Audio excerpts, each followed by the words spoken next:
यहाँ सबैजनालाई जय मसीह छ। फेरि पनि अर्को भिडियोको साथमा म आएको छु र हामीले यी दिनहरूमा यो लकडाउन यो महामारीको बिचमा हामी कसरी सुरक्षित रहन सक्छौँ भनेर हामी हेर्दै थियौँ र पहिलो सिरिजमा हामीले हेरिराखेका थियौँ कि येशूको रगतको सुरक्षामा हामी हिँड्नुपर्छ। दोस्रो सिरिजमा चाहिँ प्रभु येशू ख्रीष्टसँगको लगातार हिँडाइ, उहाँसँगै लगातार हिँड्नु, उहाँ सँगसँगै हिँड्नु भन्ने विषयमा हेरेका थियौँ। भने तेस्रो सिरिजमा चाहिँ हामी उहाँको छत्र छायामा नि परमेश्वरको बाहुली मुनि रह्यौँ भने हामी सुरक्षित हुन्छ भनेर हेरेका थियौँ र आज चाहिँ हामी प्रार्थनाको विषयमा हामी हेर्नेछौँ। अनि परमेश्वरले यी दिनहरूमा प्रार्थनाको योद्धा, अन्तर्विधि प्रार्थना गर्ने व्यक्ति, प्रार्थनाले भरिएको व्यक्ति परमेश्वरले खोज्दै हुनुहुन्छ। म यहाँलाई जानकारी गराउँ, यदि तपाईँ र म प्रार्थनामा समय बिताउँछौँ, प्रार्थनामा भरपुर छौँ, प्रार्थना गर्ने मन आउँछ त प्रार्थना गर्ने त्यो शक्ति आउँछ अनि दैनिक रूपमा हाम्रो जीवनमा प्रार्थना छ, प्रेयर लाइफ छ भने जस्तो सुकै महामारी पनि हामी सुरक्षित रहन सक्दछौँ। प्रार्थनाको शक्तिले रोगहरू, कमजोरीहरू, दुर्बलताहरू, महामारीहरूबाट हामीलाई सुरक्षित पार्दछ। फेरि पनि भनौँ, प्रार्थनाको शक्तिले रोगहरू, कमजोरीहरू, दुर्बलताहरू र महामारीबाट हामीलाई सुरक्षित पार्दछ। त्यस कारणले चाहिँ प्रार्थना हाम्रो निम्ति एकदम महत्त्वपूर्ण छ। जब बिमारी हुन्छ हामी के गर्छौँ? प्रार्थना। जब समस्या हाम्रो जीवनमा आइपर्छ हामी के गर्छौँ? प्रार्थना। यी डरलाग्दो समयहरूमा शैतानको काम र असर मानिसको जीवनमा बढिरहेको देखिन्छ। मत्ती 24 अध्याय अनुसार अन्त्यको दिनको चिन्हहरू हामी देखिरहेको छौँ। दुष्टता पनि बढिरहेको छ। त्यो बिचमा हामी स्थिर हुने हो भने प्रार्थनाले हामीलाई स्थिर बनाउन सक्छ। यो दुष्टतालाई जित्ने, पापलाई जित्ने भनेको प्रार्थना नै हो। प्रार्थनाले पापलाई नष्ट गर्छ। फेरि पनि भन्छु, पापलाई, दुष्टतालाई चाहिँ प्रार्थनाको शक्तिले नष्ट गर्दछ। अनि परमेश्वरले हामीलाई प्रार्थना गर्ने त्यो अधिकार, प्रार्थना गर्ने त्यो एउटा सुवर्ण अवसर हामीलाई दिनुभएको छ। त्यही भएर परमेश्वरले यी दिनहरूमा प्रार्थनाको योद्धा तयार पार्दै हुनुहुन्छ। यदि तपाईँले मेरो जीवनमा प्रार्थना कमी छ भने यो भिडियोले, यो टिचिङले तपाईँ र मलाई प्रार्थना गर्ने अभिप्रेरित अझै परमेश्वरले अभिषेक दिनुहुनेछ, म विश्वास गर्दछु। परमेश्वरले यी दिनहरूमा प्रचारक, पास्टर, शिक्षक, बिजनेसम्यानहरूलाई मात्र होइन, एक अन्तर्विधि प्रार्थना गर्ने व्यक्तिलाई खोज्दै हुनुहुन्छ। प्रार्थना गर्ने व्यक्तिलाई परमेश्वरले खोज्दै हुनुहुन्छ। अन्तर्विधि प्रार्थना गर्ने भनेको के हो भने जसले कसैको निम्ति आफू उभिएर प्रार्थना गर्छ र जसले परमेश्वर र मानिस बीचमा उभिएर पुनर्स्थापना निम्ति प्रार्थना गर्दछ।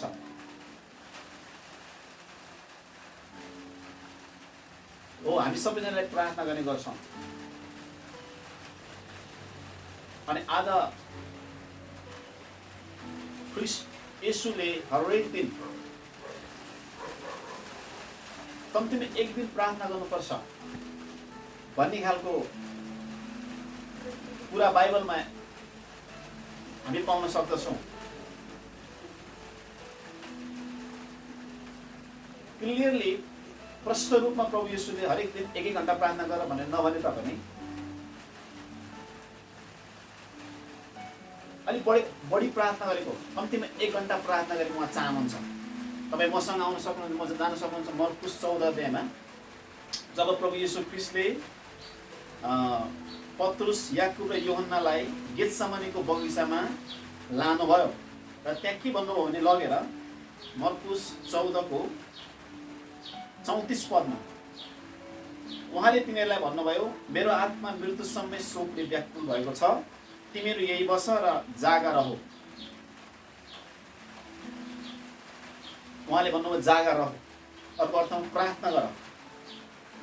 अलिक पर गएर उहाँ भुइँमा घोप्टिनु भयो र हुनसक्छ भने यो घडी त्यो घडी उहाँबाट टलोस् भनी प्रार्थना गर्नुभयो। अनि उहाँले भन्नुभयो, अब्बा पिता, तपाईँको निम्ति सबै कुरा सम्भव छ, यो कचरो मबाट हटाइदिनुहोस्, तर पनि मैले इच्छा गरे जस्तो होइन, तपाईँले इच्छा गर्नुभयो जस्तो होस्। 37 पद उहाँ फेरि आउनु हुँदा तिनीहरूलाई निदाइरहेको भेटाउनु भयो। उहाँले पत्रुसलाई भन्नुभयो, सिमोन, के तिमी निदाइरहेछौ? के 1 घण्टा पनि जागा बस्न सकेनौ? जागा रह अनि प्रार्थना गर र तिमीहरू परीक्षामा नपर। आत्मा त साँच्चै तयार छ तर शरीर दुर्बल छ। यो सन्दर्भलाई अलिकति हेऱ्यौँ भने प्रभु येशू ख्रीष्टले चेलाहरूलाई प्रार्थनाको निम्ति आत्मामा तयार हुनुको निम्ति लानु भएको थियो। अर्को अर्थमा उहाँले सिकाउनको निम्ति पनि हो। उहाँले चेलाहरूलाई प्रार्थनामा कसरी गरिन्छ, प्रार्थना को विषयमा एउटा लेसनको निम्ति प्रभु येशू ख्रीष्टले 3जना चेलाहरूलाई उहाँले गेतसेमनीको बगैँचामा लानुभएको हो। अनि यसबाट हामी के पाठ सिक्न सक्छौँ भने हामी पनि प्रार्थना गर्नुपर्छ। येशू कल्भरी क्रुसमा जान लाग्नु हुनुभन्दा अगाडि गेतसेमनीको बगैँचामा प्रार्थना गर्न निम्ति जानुभएको थियो। जब गाह्रो परिस्थिति हुन्थ्यो प्रभु येशू ख्रीष्ट प्रार्थनामा जानुहुन्थ्यो, प्रार्थनामा घुँडा टेक्नुहुन्थ्यो। हामी पनि जब हामीले गाह्रो परिस्थिति, महामारी, समस्याहरू आउँछ त्यो परिस्थितिमा हामी चाहिँ प्रार्थना गर्न एकदम इम्पोर्टेन्ट छ, महत्त्वपूर्ण छ। त्यो पनि जागा रहेर आत्मामा प्रार्थना गर्न एकदम महत्त्वपूर्ण छ। चेलाहरूलाई प्रार्थना गर, जागा रह भन्नुभएको थियो, तर चेलाहरू निदाइरहेको देख्नु भएर पत्रुसलाई येशू प्रभुले भन्नुहुन्छ, सिमोन के तिमी निदाइरहेछौ? के 1 घण्टा पनि जागा बस्न सकेनौ? यसको मतलब चाहिँ प्रभु येशू ख्रीष्टको प्रार्थनाको माग भनेको चेलाहरूलाई भनेको कम्तीमा पनि 1 घण्टा, हाम्रो निम्ति भनेको कम्ती पनि 1 घण्टा। हामीले 1 घण्टाभन्दा बढी पनि गर्न सक्छौँ, कहिलेकाहीँ छोटो पनि गर्छ, तर यो पद अनुसार चाहिँ हामीले 1 घण्टा प्रार्थना गरेको राम्रो हुन्छ हरेक दिन। अनि 38 पदमा जागा रह अनि प्रार्थना गर र तिमीहरू परीक्षामा नपर। हो, जागा रह अनि प्रार्थना गर। हालेलुया। दुष्टता, समस्याको बीचमा प्रभु येशूले यस पदबाट भन्दै हुनुहुन्छ, जागा रह अनि प्रार्थना गर। जागृति हुनु एकदम आवश्यक छ। अहिले धेरै ठाउँमा सेलाइरहेको अवस्था छ। तपाईँ कस्तो अवस्थामा हुनुहुन्छ? जाँचौँ आफूलाई जाँचौँ। हप्तामा एकचोटि प्रार्थना गरेका छौँ कि हामी? थोरै प्रार्थनाले पुग्दैन। अबको समय भनेको हाम्रो प्रार्थनाको लेभल एकदम बढाउनुपर्छ। म तपाईँलाई अनुरोध गर्न चाहन्छु, हाम्रो प्रार्थनाको लेभल हामी बढाउनुपर्छ। तपाईँ कति टाइम प्रार्थना गर्नुहुन्छ मलाई थाहा छैन, तर जुन टाइममा हामी प्रार्थना गर्छौँ, जति समय अवधिमा प्रार्थना गर्छौँ, अथवा प्रार्थनाको कुन क्षण समय छ, कसरी प्रार्थना गर्छौँ, त्यो प्रार्थनाको लेभल हामीले चाहिँ बढाउनु एकदम आवश्यक छ। पहिला गएर यस्तो प्रार्थनाले अब पुग्दैन। हामीले त्यो प्रार्थनाको लेभल हामीले बढाउनुपर्छ। जागा रह अनि प्रार्थना गर र तिमीहरू परीक्षामा नपर। आज यो समस्या, यो महामारीको बिचमा, यो सिचुएसनमा, कठिन सिचुएसनमा धेरै मान्छे परीक्षामा पर्छ। धेरै मान्छे बेविचारमा फसिरहेको हुन्छ। अहिले सोसल मिडिया, अहिले हामी लकडाउनमा घरमा छौँ, अहिले धेरै सोसल मिडियामा हामी परीक्षामा परिरहेको हुन्छ। तपाईँलाई भनिहालौँ, यो लकडाउनमा घर कोठामा भएको हामी छौँ। यो भनेको चाहिँ हाम्रो निम्ति प्रार्थना गर्ने विशेष अवसर हो, मौका हो। हामीले यसलाई गुमाउनु हुँदैन। खुलिसकेपछि, लकडाउन खुलिसकेपछि हामी व्यस्ततामा हुन्छ, प्रार्थना गर्ने कतिवटा समय पनि नहुन सक्छ। तर यो लकडाउनमा घरमै बसेको बेलामा प्रभुसँग भरपूर समय बिताउन एकदम राम्रो हुन्छ। प्रभुले प्रार्थना गर परमेश्वरले भन्नुहुन्छ। गएको विगतको समयमा गरिने प्रार्थनाभन्दा अब हाम्रो प्रार्थनामा आगो बल्नुपर्छ। प्रार्थनाको लेभल हामीले बढाउनु पर्दछ। हामी परीक्षामा पर्नु हुँदैन। परीक्षामा किन पर्छ भन्दाखेरि जागा हुँदैन अनि प्रार्थना गर्दैन। परीक्षालाई जित्नको निम्ति हामीले प्रार्थना गर्नुपर्छ। यो पद अनुसार 38 पद अनुसार आत्मा त साँच्चै तयार छ तर शरीर चाहिँ दुर्बल छ। हाम्रो शरीर र आत्माको एकदमै लडाई, एक किसिमको द्वन्द्व भइरहेको हुन्छ। हाम्रो शरीरले प्रार्थना गर्न मन पराउँदैन, हाम्रो आत्माले प्रार्थना गर्न मन पराउँछ। हाम्रो आत्माले चाहिँ परमेश्वरलाई खोज्छ, हाम्रो शरीरले परमेश्वरलाई त्यति खोज्न मान्दैन। त्यसमा हाम्रो शरीर अनुसार हामी हिँड्नु हुँदैन। हाम्रो शरीर अनुसार हामीले हिँड्नु हुँदैन। शरीर जहिले पनि हाम्रो आत्माको कहिलेकाहीँ परमेश्वरको विरुद्धमा पनि काम गरिरहेको हुन्छ। म यो शरीर र आत्माको विषयमा अलिकति तपाईँलाई भनिहालौँ। तपाईँले म रोमीको पुस्तक हामीले पल्टायौँ भने रोमी 8 अध्याय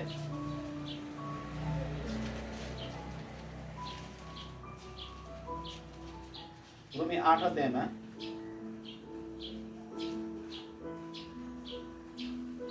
8:5 पदले भन्दछ, किनभने पापमय स्वभाव अनुसार चल्नेहरूले शरीरको कुरामा मन लगाउँछन्, तर आत्मा अनुसार चल्नेहरूले आत्माको कुरामा मन लगाउँछन्। किनभने पापमय स्वभावमा मन लगाउनु चाहिँ मृत्यु हो, तर पवित्र आत्मामा मन लगाउनु चाहिँ जीवन र शान्ति हो। 7 पद, किनभने पापमय शरीरतिर लागेको मन चाहिँ परमेश्वर प्रति शत्रुता हो। भन्नुको अर्थ शरीरतिर लागेको मन चाहिँ परमेश्वरको शत्रु बन्नु हो। 8 पद, पापमय स्वभावको वशमा हुनेहरूले परमेश्वरलाई प्रसन्न पार्न सक्दैनन्। यो पदले भन्नु खोजेको चाहिँ हामी आत्मा अनुसार हिँड्नुपर्छ, पवित्र आत्मा अनुसार हिँड्नुपर्छ, त्यो पनि पवित्र आत्मा अनुसार हिँड्नुपर्छ। त्यसकारण तपाईँ मेरो गलाती 2:20 अनुसार हाम्रो शरीरको स्वभावहरूलाई शरीरलाई क्रुसमा लगेर टाङ्नुपर्छ। पावलले जस्तै शरीरमा मन लगाउनु चाहिँ मृत्यु हो,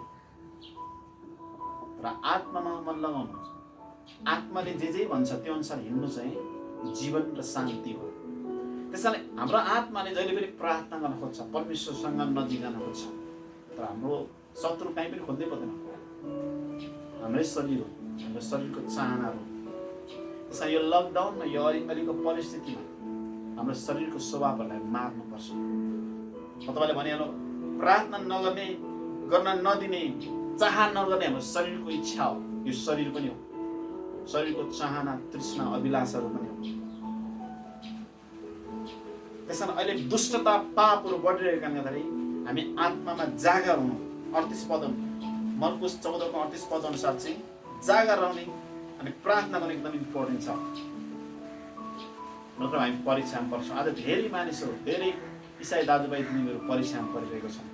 म यीशुको नाममा म तपाईँको निम्ति प्रार्थना गर्न चाहन्छु, तपाईँको शरीरको स्वभाव अनुसार नहिँड्नुहोस्, आत्मा अनुसार हिँड्नु। यी दिनहरूमा हामी आत्मा अनुसार हिँड्नु एकदम इम्पोर्टेन्ट छ।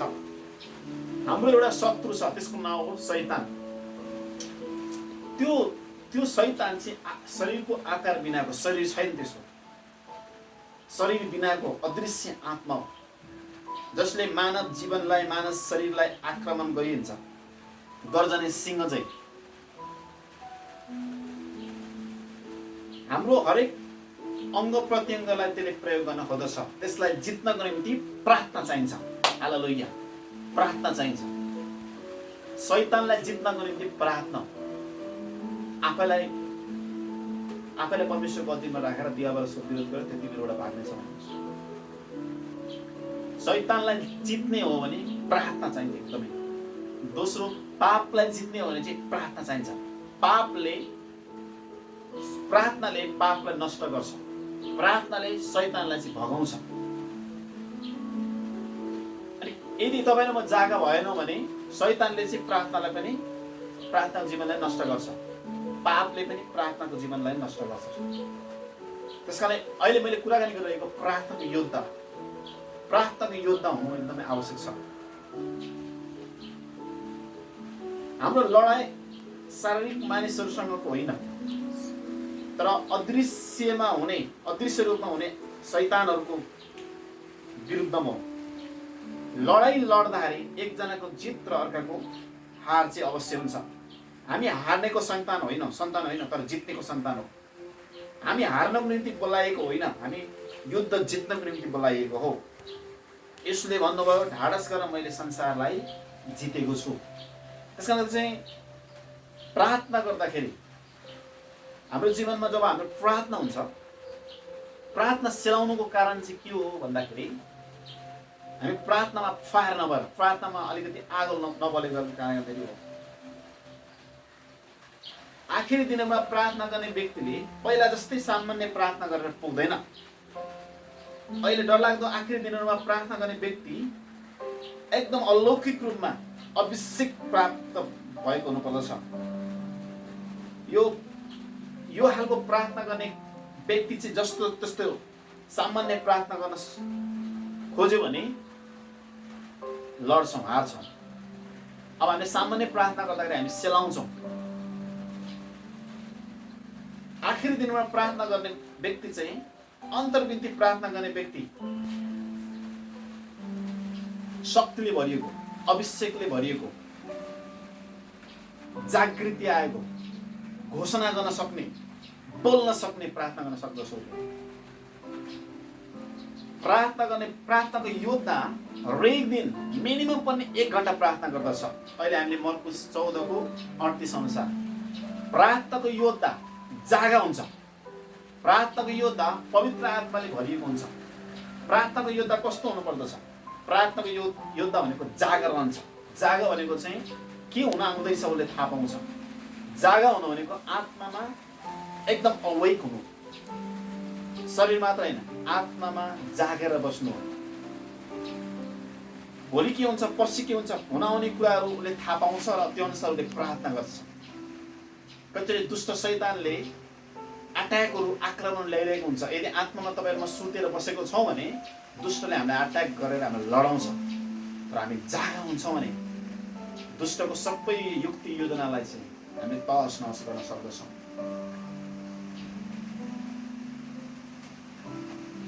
प्रार्थनाको योद्धा कस्तो हुनुपर्दछ? जागा भएको, जागृति भएको। अर्को चाहिँ पवित्र आत्माले भरिएको, जागेको, शक्तिले भरिएको। अनि अर्को चाहिँ घोषणा गर्न सक्ने, साहससित प्रार्थना गर्न सक्ने हुन्छ। हालेलुया।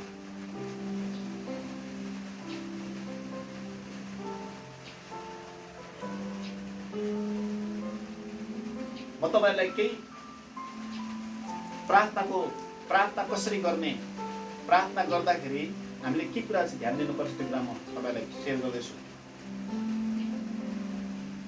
नम्बर 1, तपाईहरु म अन्तर्विन्ती प्रार्थना गर्ने प्रार्थनाको योद्धाहरू चाहिँ केही कुरा हामीले थाहा पाउनु पर्दछ। नम्बर 1 चाहिँ तपाईहरु म चाहिँ परमेश्वरको छोराछोरी हौं, परमेश्वरको सन्तान हौं। हामीले परमेश्वरलाई बुवा मानिसकेको छौं। अनि परमेश्वरको सन्तान भएको कारणले गर्दा हामीलाई अधिकार छ। हामीले परमेश्वर बुवालाई भन्ने हाम्रो अधिकार छ। दोस्रो चाहिँ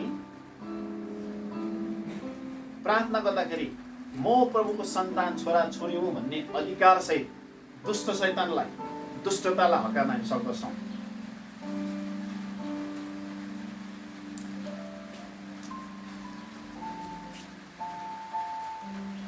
पहिला हामी विश्वासी थियौँ, क्रिस्चियन भयौँ, त्यसपछिबाट हाम्रो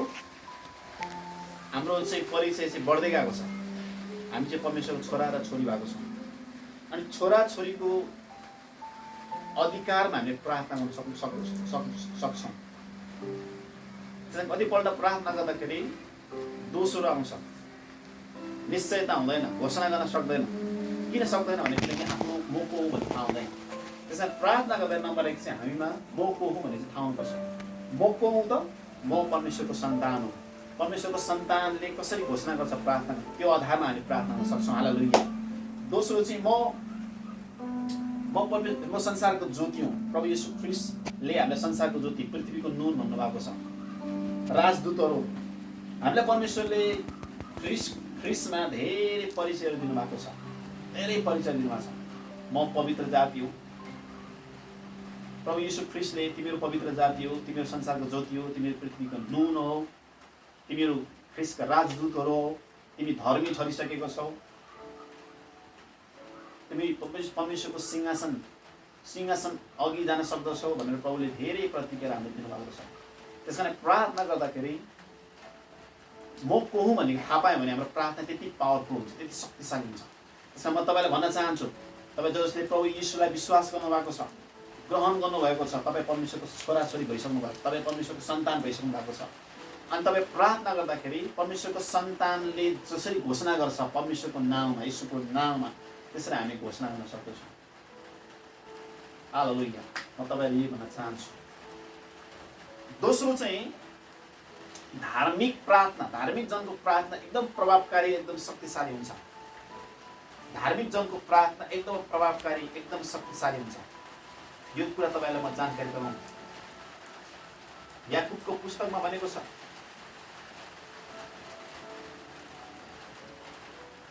याकुब 5 को 16 पदमा, यसकारण तिमीहरू एकले अर्कासँग आफ्नो पाप स्वीकार गर, तिमीहरू निको हुनलाई एउटाले अर्काको निम्ति प्रार्थना गर। धार्मिक मानिसको प्रार्थना शक्तिशाली र प्रभावकारी हुँदछ। त्यसमा धार्मिक जनको प्रार्थना एकदम प्रभावकारी शक्तिशाली भएको हुनाले हामी धार्मिक पनि हुनुपर्छ।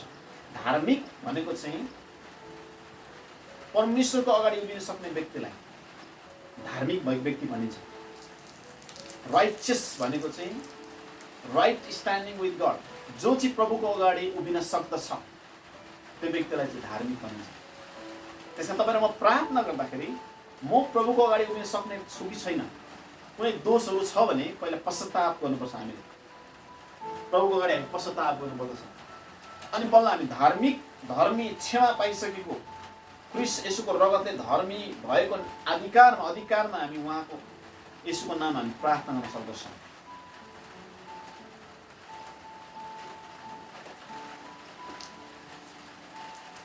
म तपाईँले यही भन्न चाहन्छु, धार्मिक प्रभुको अगाडि उभिन सक्ने चाहिँ हामी हुनुपर्छ। प्रार्थना गर्नुभन्दा अगाडि हाम्रोमा दोष पाप लिएर हामी उहाँमा जान सक्दैनौँ। त्यो छ भने हामीले आफूलाई जाँचिहाल्नुपर्छ र हामीले क्षमाको निम्ति प्रभु यीशुसँग प्रार्थना गर्नुपर्दछ।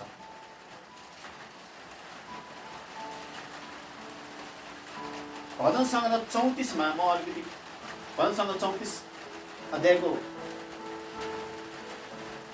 15 पदलाई पढ्न चाहन्छु। परम प्रभुको नजर धर्मात्माहरूमाथि रहन्छ र उहाँले तिनीहरूको पुकार सुन्नुहुन्छ। हालेलुया।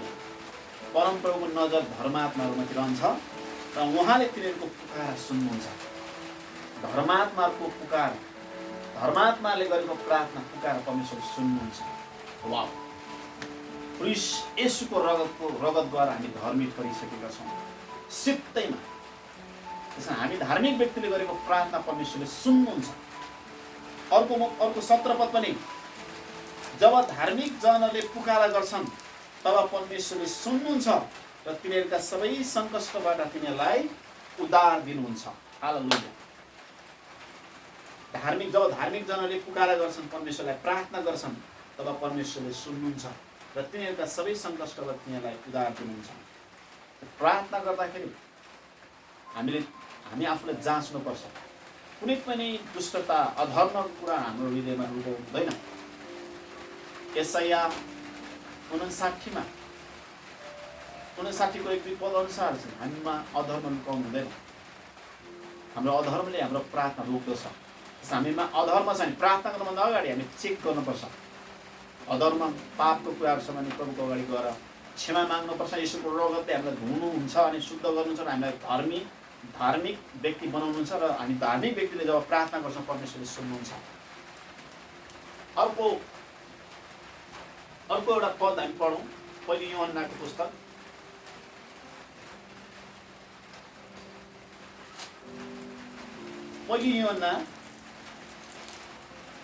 5 अध्यायको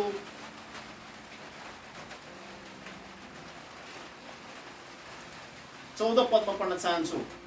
परमेश्वरमा हाम्रो पूर्ण भरोसा छ कि उहाँको इच्छा बमोजिम जे मागे तापनि उहाँले हाम्रो कुरा सुन्नुहुन्छ। हालेलुया। तेस्रो पोइन्ट मैले तपाईँलाई भन्दैछु। पहिलो पोइन्ट चाहिँ प्रार्थना गर्दाखेरि म को हुँ भन्ने थाहा पाउनुपर्छ। जति म को हुँ भन्ने कुरा थाहा हुन्छ त्यति हाम्रो प्रार्थना प्रभावकारी शक्तिशाली हुन्छ। दोस्रो चाहिँ धार्मिक, हामी धर्मी प्रभुको अगाडि उभिन सक्ने व्यक्ति, शुद्ध चोख्याइको व्यक्ति चाहिँ हुनुपर्छ। तेस्रो चाहिँ परमेश्वरको इच्छा अनुसार गरेको प्रार्थना प्रभुले सुन्नुहुन्छ। परमेश्वरमा हाम्रो पूर्ण भरोसा छ कि उहाँको इच्छा बमोजिम जे मागे तापनि उहाँले हाम्रो कुरा सुन्नुहुन्छ। 15 पद, हामीले प्रार्थनामा जेसुकै मागे तापनि परमेश्वरले सुन्नुहुन्छ भने हामी जान्दछौँ भने यो पनि जान्दछौँ कि उहाँलाई हामीले जे मागेका छौँ त्यो हामीलाई प्राप्त भएको छ। हालेलुया। म तपाईँलाई प्रार्थनाको विषयमा र प्रार्थनाको योद्धाको विषयमा मैले भन्दैछु। यो प्रार्थनाको विषयमा धेरै कुराहरू छन्, धेरै कुराहरू छन् बाइबल अनुसार। तर मैले तपाईँहरूको बिचमा प्रार्थनाको योद्धा परमेश्वरले खोज्दै हुनुहुन्छ। अनि यदि हाम्रो प्रार्थना सेलाउनु हुँदैन, हामी जागृति भएर प्रार्थना गर्नु एकदम इम्पोर्टेन्ट छ, महत्त्वपूर्ण छ। त्यस कारण चाहिँ हामी क्रिस्चियन जीवन, इसाई जीवन भन्नु नै प्रार्थनाको जीवन हो। भनिन्छ धेरै प्रार्थना धेरै आशिष, धेरै शक्ति, थोरै प्रार्थना थोरै शक्ति। त्यसले हाम्रो प्रार्थनाको लेभललाई बढाऊ। अहिले लकडाउन यो महामारीको बीचमा हाम्रो कम प्रार्थनाले हुँदैन, हाम्रो प्रार्थना बढाउनु पर्दछ। मर्कुस 14 अनुसार चाहिँ प्रभु यीशुले कम्ती पनि 1 घण्टा प्रार्थनाको माग गर्नुभएको छ इसाईहरू। अनि उहाँले 38 पद अनुसार जागर रह, प्रार्थना गर, परीक्षामा नपर भन्नुभएको छ। 3 वटा कुरा, जागर रह, प्रार्थना गर, परीक्षामा नपर। त्यसकारण चाहिँ म यहाँहरूलाई अवेक जागृति च्यालेन्ज गर्न चाहन्छु कि हाम्रो प्रार्थनाको लेभललाई बढाउँ। तपाईँले आजबाट भन्नुहोस्, तपाईँले प्रभुसँग आजबाट कमिटमेन्ट गर्नुहोस्, म आजबाट हरेक दिन 1 घण्टा मिनिमम प्रार्थना गर्नुहोस्। हेर्नुहोस्, जब मैले यो कुरा थाहा पाएँ अनि मैले हरेक दिन 1-1 घण्टा मिनिमम पनि 1 घण्टा प्रार्थना गर्ने गरेको छु। तपाईँ थोरै प्रार्थना 5-10 मिनट मात्रै प्रार्थना गर्ने व्यक्ति हुनुहुन्छ र एकैचोटि परिवर्तन आउन नसक्ला, तर तपाईँले प्रतिज्ञा गर्न सक्नुहुन्छ, प्रभुले तपाईँलाई प्रार्थना गर्ने व्यक्ति बनाउनुहुन्छ। बिस्तारै तपाईँको जीवन प्रार्थनामय जीवन हुन थाल्दछ। क्रिस्चियन जीवन हुने प्रार्थनाको जीवन हो। त्यस कारण तपाईँ र मेरो जीवनमा प्रार्थना एकदम इम्पोर्टेन्ट, महत्त्वपूर्ण छ। प्रार्थना नगर्ने व्यक्ति, प्रार्थनामा सेलाएको व्यक्ति चाँडै लड्न सक्छ, परीक्षामा पर्न सक्छ। हाम्रो जीवन, क्रिस्चियन जीवनलाई बचाइराख्ने तत्त्व भनेको चाहिँ प्रार्थना हो। प्रार्थनाले परमेश्वरसँग सम्बन्धमा लान्छ। प्रार्थनाले स्वर्गको ढोका खोल्दा। जब हामी प्रार्थना गर्दछौँ, परमेश्वरले हाम्रो पुकार सुन्नुहुन्छ, उहाँले उत्तर दिनुहुन्छ। प्रार्थनाले हाम्रो जीवनमा सुरक्षा ल्याउँछ। प्रार्थनाले हाम्रो देश बाँच्छ। प्रार्थनाले हाम्रो वरिपरि भएको समस्या, महामारीबाट हामीलाई सुरक्षा गर्दछ। प्रार्थनाले गर्दाखेरि हाम्रो परिवारहरू बाँच्दछन्। प्रार्थनाले बिमारीहरू निको हुँदछ। प्रार्थनाले परमेश्वरको ध्यान हामीतिर खिच्दछ। प्रार्थना गर्दै गर्दा एउटा शक्ति उत्पादन हुन्छ, त्यो शक्तिले बिमारी निको पार्दछ। हामीले प्रार्थना गर्दा गर्दा एउटा शक्ति आउँछ, शक्ति निक्लिँदछ। अनि त्यो शक्तिले दुष्टलाई निकाल्दछ। प्रार्थनाले देशलाई बचाउन सक्छ। प्रार्थनाले तपाईँ र मलाई प्रोटेक्सन, सुरक्षा दिन्छ। दुष्टलाई जित्ने भनेको औजार भनेको चाहिँ हाम्रो जीवनमा प्रार्थना हो। म यही भन्न चाहन्छु तपाईँलाई, शैतानलाई जित्ने प्रार्थना हो, पापलाई जित्ने प्रार्थना हो। कतिपल्ट दुष्ट, शैतान र पापले चाहिँ हाम्रो प्रार्थना जीवनलाई नष्ट गरिरहेको हुन्छ। म तपाईँहरूको निम्ति प्रार्थना गरिदिन चाहन्छु। हेर्नु, म तपाईँलाई एउटा अन्तिम कुरा भनिहालौँ। प्रार्थना एउटा आज्ञा हो, हामीले गर्नै पर्छ। बाइबलले निरन्तर प्रार्थना गर, तेस्रोनिक 5:17 भनेको छ। एफिसी 6:18 सारा समय पवित्र आत्मामा प्रार्थना गर भनेको छ। त्यस कारण आउनुहोस्, म तपाईँहरूको निम्ति प्रार्थना गर्न चाहन्छु। हाम्रो मण्डली, सबै मण्डली विश्वासीहरू चाहिँ प्रार्थनामा जागेर बस्नु आवश्यक छ। दिन खराब हुँदै आएको छ। खराब दिनमा सामना गर्ने हो भने, सचेत हुने हो भने, ख्रीष्ट येशूको दोस्रो आगमनसम्म हामी तयारी भएर बस्ने हो भने हामी पनि प्रार्थना गर्नुपर्दछ। तपाईँ आफ्नो ठाउँ जसले यो वचन सुनेर आशिष पाउँदै